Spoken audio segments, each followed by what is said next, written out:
सुप्रभात बच्चों। अब कविता की आखिरी पंक्तियों में आखिरी आपका काव्यांश का है। केवल इतना रखना अनुनय, वहन कर सकूं इसको निर्भय।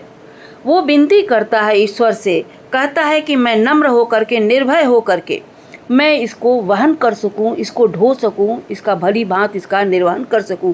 क्या नत शिर होकर सुख के दिन में तो मुख पहचानूं छिन छिन में। ईश्वर की सत्ता हर जगह है, सर्वत्र ईश्वर विराजमान है, लेकिन सुख के दिनों में भी मैं तुम्हारी सत्ता को स्वीकार करूं कैसे? सिर को झुका करके, नतमस्तक होकर के मैं तुम्हारे उस सुख के दिनों में भी मैं तुम्हारी विस्मृति न हो, मैं तुम्हें याद रखूं, मैं तुम्हें भूलूं नहीं। दुख रात्रि में करे वंचना मेरी, जिस दिन निखिल मही। दुख के दिनों में अगर संपूर्ण विश्व में जिस दिन मेरे साथ धोखा हो, मेरे साथ ठगी हो, उस दिन भी एक करुणा में इतना करना कि सृष्टि में चाहे जितना भी मुझे धोखा मिले, मुझे आपके प्रति किसी प्रकार का कोई संदेह का भाव न हो। उस दिन ऐसा हो करुणा मैं तुम पर करूं नहीं कुछ संशय। कवि के कहने का तात्पर्य है कि दुख से भरी रातों में भी चाहे संपूर्ण सृष्टि से मुझे धोखा ही क्यों न मिले, वंचना ही क्यों न मिले, तब भी मेरे मन में किसी प्रकार का आपके प्रति कोई संदेह न हो।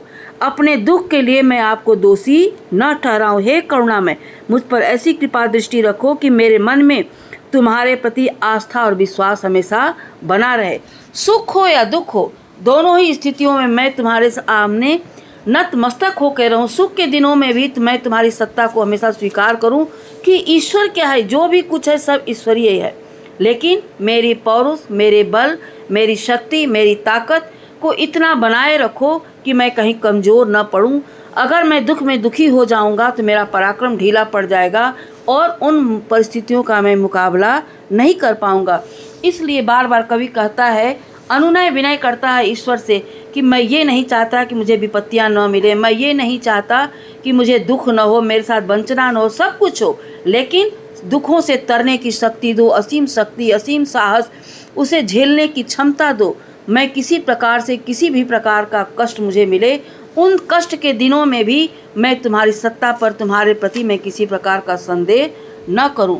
कवि ऐसा ईश्वर से गुहार करता है, ऐसी विनती करता है, अनुनय करता है।